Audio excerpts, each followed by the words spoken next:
Sino ang nakakaalala dito sa inyo, mga kababayan ko, ng pera, kwarta ni Sara Duterte at ng kanyang asawa?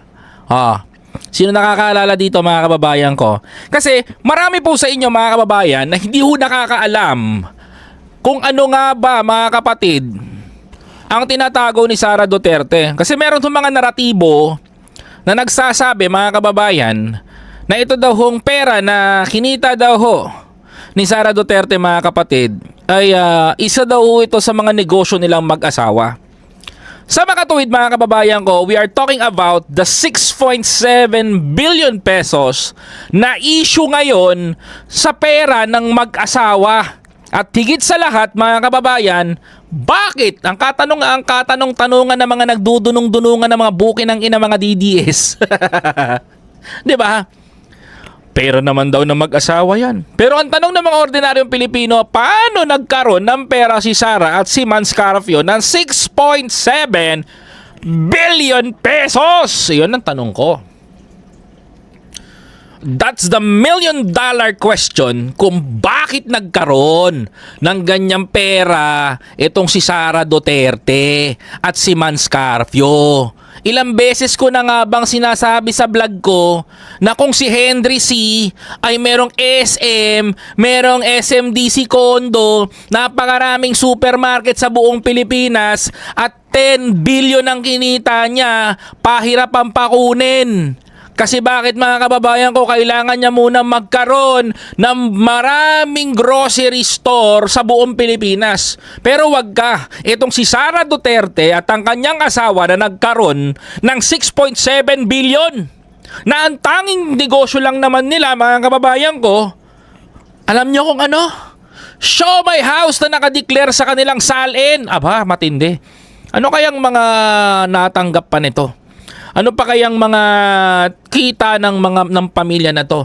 Yan ang bubusisiin natin dito sa biyahe ni Koy TV. Kaya humanda kayo, kumalma kayo, yung mga DDS, sarado nyo na utak nyo. Kasi bakit? Kapag napainggan nyo to, baka mamaya magmilagro, bumaliktad na rin kayo. Pero kung sa bagay, kahit di na kayo bumaliktad, talo naman yung pambato nyo. So tara, pag-usapan natin to, mga kababayan ko. Piso ang ari-ari umano ni Vice President Sara Duterte at kanyang asawa ang bagong ebidensyang isusumiti ng House Prosecution Panel sa impeachment file. Hindi umano nakadeklara ang mga ito sa Statement of Assets, Liabilities and Net Worth ng MISE kahit required. Nako! Tutok si Tina Panganiban Perez.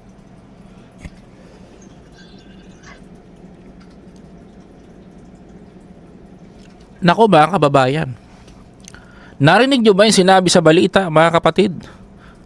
Baka panibagong ipa-file na naman ito na laban kay Sara Duterte sa kanyang impeachment. Ang pinakamatindi dito, mga kababayan ko, kasi questionable talaga para sa akin, ako mapapaisip din ako being an ordinary Filipino, if Henry C. nagkaroon ng SM at umabot ang kanyang kita ng 10 billion pesos at si Sara Duterte, siomay lang ang negosyo, umabot ang pera nilang mag-asawa ng 6.7 billion pesos, that is very questionable. Bukod sa pagiging politiko ng mga Duterte, etong si Mans Carpio ay allegedly, ang balita ko, ay merong mga sangkot din sa mga construction. Yun ang gusto kong alamin. Yun din ang gusto kong malaman ng taong bayan. Kasi maraming Pilipino ngayon ang gustong maintindihan kung ano nga ba talaga yung sinasabi nila. Kasi marami mga DDS na nagsasabi, ang narrative nila, mga kababayan ko, hindi, negosyante yan si Sara Duterte, may sarili silang ganito.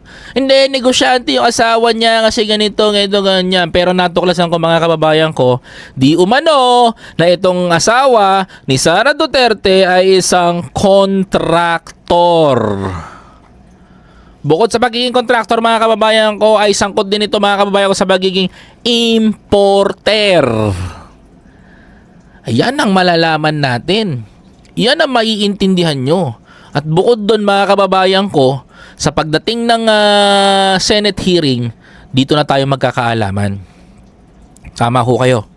dito na tayo magkakaalaman. Pero for the meantime mga kababayan ko, isa na naman po sa mga bagong pasabog na mapapanood natin sa Senateplex. Mapapanood natin sa Senateplex, hindi po drama. Mga kababayan ko, hindi po aksyon na barilan, kundi pawang mga katotohanan na gusto ho natin malaman kung meron bang sapat na ebidensya itong mga ipafile nila at harapin ni Sara at ng prosecution panel. Panoorin niyo po ito. Ay sumite na ang articles of impeachment sa Senado para sa paglilitis ni Vice President Sara Duterte. Pero may pahabol na bagong ebidensya ang House Prosecution Panel. Nadiskubre raw nila ang ilang ari-arian ni Duterte at asawang si Atty. Mans Carpio na hindi nakadeklara sa Statement of Assets. Uy! Alam nyo ba mga kababayan ko, ito medyo tagilido si Sara Duterte dito. Ako na ho nagsasabi sa mga DDS, bago pa ho kayo umiyak mga kababayan ko. Bago pa ho kayo umiyak dito sa channel ko, ako na ho magsasabi sa inyo mga DDS. Isa ho sa pinakamalaking violation ni Sara Duterte yung hindi ho pagdideklara ng kanyang Statements of Asset o SALN, mga kababayan. Isa ho itong paglabag sa saligang batas ho natin na kapag kayo ho ay isang politiko at kayo ho ay elected official, kailangan nyo ho mag-send o mag-file ng Statement of Asset o SALN upang mas makita ho ng publiko yung transparency ng isang kandidato. Ngayon po mga kababayan, bigo ho na mag-file ng kanyang SALN itong si BP Sara Duterte sapagkat mga kababayan ko, tila ho ba ay natatakot hong ipakita kung saan ho galing ang kanilang yaman simula ho nung naging politiko ho siya. Yan ho ang pinakamalinaw dito. Kung ang isang politiko ay hindi ho marunong, tandaan nyo, hindi ho marunong magsabi ng katotohanan sa kanyang tagong yaman, ay isa ho itong kurap at magnanakaw na opisyal ng gobyerno. Yan lang ho ang maliwanag sa akin, mga kababayan ko. Kaya ho yun na-discover ho na panibagong isasama, mga kababayan, na isasama sa mga ng prosecution panel dito laban kay Sara Duterte ay ito hong matibay ho na SALN, mga kababayan. Kasi dyan ho mga kapatid, bukod ho sa hindi ho marunong lumaban sa West Philippine Sea itong tao na itong si Sara, hindi ho talaga makakalaban ho ito kapag tinanong na ho yung kanyang yaman. Mga kababayan ko, like I said, that is the billion-dollar question. Saan mo nakuha yan 6.7 billion pesos ninyong dalawang mag-asawa? Yun ang dapat na malaman ng taong bayan. Kaya nahahalata ako na kung bakit ayaw sumagot nito ni Sara Duterte doon sa pagdinig sa impeachment at pilit na hinaharang, mga kababayan ko, ng mga putang inang senador na to yung paparating na impeachment. Ayaw nilang paratingin o ayaw nilang umabot. Dinedelay ni Cayetano lahat, mga kababayan, at ginagawa niya ang paraan upang hindi mapag-usapan itong impeachment trial ni Sara Duterte at ayaw niyang matuloy. Ginagawa nila ang cause of delay. Di ba? Pinalalabas yung 18 Marines para to divert the story, para hindi mapag-usapan ng impeachment at mamatay sa isipan ng taong bayan. Yan ho yung ginagawa nila ngayon, mga kapatid. Kaya ho, kung mapapansin ho ninyo, matagal na ho dapat na umpisahan yung impeachment. Subalit mga kababayan, anong ginawa ho? Gumawa ho na eksena sa Senado itong si Alan Peter Cayetano. At sinama niya pa yung kapatid niya na si Pia. Nagpaputok ng barel si Aplaska para hindi mapag-usapan at mamatay ang totoong gustong mangyari ng Pilipino. Napaharapin si Sara Duterte sa impeachment. You know what's the reason kung bakit? Isa ho ito sa mga mahahalukay sa kanya. Isa ho ito sa mga pag-uusapan kung saan mo nakuha ang tagong yaman mo. Mga kababayan ko. Dahil simula ho nung nilabas ni former Senator Antonio Sani Trillanes sa mga bank accounts, even Mans Carpio, mga kababayan ko, sumabog na ho yung issue sa mukha nila. Pumutok na ho sa social media, even the mainstream media, pinag-usapan talaga sila. At ang tanging curiosity ng tao, ang tanong na gustong masagot nila sa Frapper Forum, eto na, sa Senado. Ang tanong ng tao, saan mo nakuha yung pera mo? Yan ang magpapabagsak kay Sara Duterte. Yan ang pinaka-tool, isa sa hindi nila kayang masagot, mga kababayan. 'Di ba? Yan ang isa sa mga hindi nila kayang sagutin. Dahil ang pinakamalaking tanong ng taong bayan, hindi ka magkakaroon ng bilyon-bilyong piso kung ikaw ay isang politiko lamang. Tama? Grabe mga kababayan ko. Yung talamak na pagnanakaw nila dito. Kaya ngayon pa lamang mga kapatid, ay humanda na ho kayo. Kasi kung pakikinggan pa ho natin itong balita, pakinggan natin. Ito. Activities and net worth ng bise. Ang sabi ng House Impeachment Prosecutor na in charge sa naturang article, aabot sa milyong-milyong piso ang halaga ng mga hindi umano deklaradong assets. Di ba? Milyong-milyong piso. O mga DDS, di ba galit kayo sa magnanakaw? Di ba putak kayo ng putak? Diyan sa Senado? May paluhod-luhod pa kayo mga tangito. Di ba? May paluhod-luhod pa kayo, may pangawa-ngawa pa kayo, galit kayo sa magnanakaw. Eto, hindi nga marunong mag-file ng SALN. O ano? Ang gagaling nyo pumutak mga DDS, pero itong pinuno ninyo, yung pambato nyo sa 2028, hindi marunong magpaliwanag ng SALN. Paano mo bibigyan ng ng authority to? Paano mo bibigyan mo ng boto? Kung dito pa nga lang wala ng accountability. Mahina. So ibig sabihin pag naupong presidente to, bawal mo siya questionin kung saan niya dinadala ang pera ng taong bayan. Very wrong yan. Di ba? Mga kapatid, Sir Koy, may nakapagkwento sa akin noon na sa Hong Kong pa siya ay nagbabayad daw ng $300 para sumama sa rally niya. Well, hindi natin alam kung totoo, pero that is the narrative ng mga taga Hong Kong yan. Sabi to, exactly, Boss Koy, Boss BNK, si PBBM mayaman talaga and accounted ang SALN niya. Updated lagi, lalo na pag may nagdadagdag ng pagkuha. Yes, of course, ganun talaga ang politician, kailangan yon. Sabi Tita Judy Basco, mula panahon pa ni Digong, hindi na nag-file ng SALN si Sara. Agree. That's the biggest question din, Tita Judy. Hindi talaga siya nagfa-file ng SALN. Kasi bakit mga kababayan ko, makikita kasi doon kung biglang bilis yung yaman nila, mga kababayan. Ngayon, bakit ganon ang ginagawa nitong mga to? Tapos gusto nyo pa maging presidente? Ako sabi ko nga sa inyo I cannot imagine na si PBBM magnanakaw. Oo, tama po kayo. Totoo lang, hindi ko ho ini-imagine o hindi ko ma-imagine na ang isang Marcos ay magnanakaw. Kasi kung sasabihan nyo magnanakaw si PBBM, so si Aimee rin magnanakaw. Tama? Marcos yun eh. Tama ba ako mga kababayan ko? Kung ako tatanungin nyo, kasi bakit pa magnanakaw ang mga Marcos? Napakayaman ng mga yan.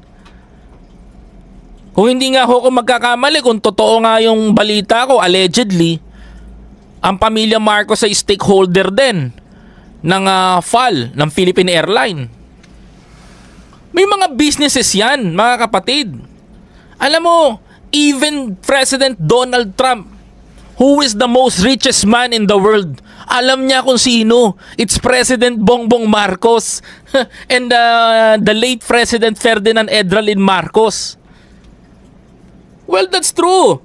Even George W. Bush, even the former President of the United States of America, former President George W. Bush, alam na alam niyo sino pinakamayaman sa buong mundo. Alam mo kung sasabihin ni naniniwala ako sa sinasabi ni First Lady Imelda na meron siyang mga tone-toneladang ginto kasi even Mel Tiangco natulala yung sa mga certified papers na meron sila. Tapos sasabihin nyo, magnanakaw si BBM, tumatanggap ng maleta. Tatawanan ko kayo. That is narrative o kwento ng mga defensor at ng mga marites na Marines na yan. Di ba, mga kababayan? You cannot say na mayaman sila dati. No, that is the not proper word. Until now, mayaman sila. Tandaan nyo, hindi mauubos yung pera nila.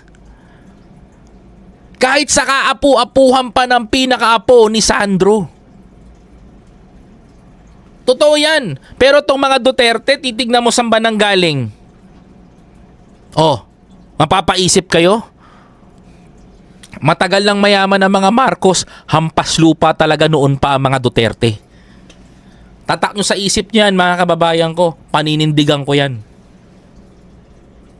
Meron pong ilang mga pag-aari na hindi po na-disclose sa kanya pong statement of assets sa liabilities net worth over the course of all the years. No? Mga pag-aari po ito na nakalagay po sa mga listahan po ng mga opisina ng pamahalaan. I think this is of almost the same magnitude as the bank accounts. Ayon kay Representative Terry Ridon, hindi pa natalakay sa House Committee on Justice ang mga bagong ebidensyang ito. Isasama raw ng House Prosecution Panel ang mga ito sa pre-trial brief na isusumite sa Senate Impeachment Court.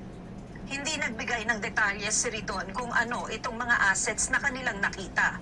I think the more important point would be its non-disclosure, non-statement in the silence of the Vice President. Di ba? And to be clear, yan po yung isa sa naging batayan ng conviction ni dating Supreme Court Justice Renato Corona. Sinisika pa Tama.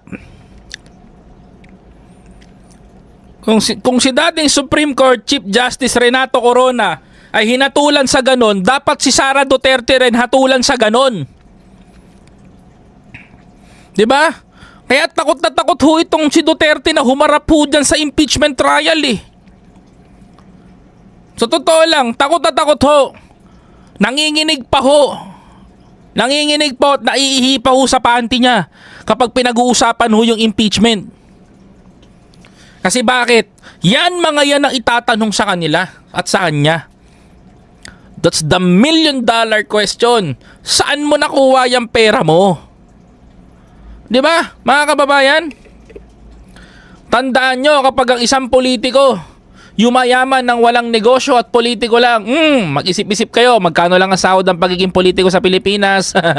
Kaya mag-isip-isip kayo. Nako, diyan kayo matatanong, mga kababayan, diyan kayo mapapaisip, mapapatanong. Kung noon, sa panahon ni Duterte, puso ang kurap, sa panahon ni BBM, sinusunog niya ngayon yun. Totoo.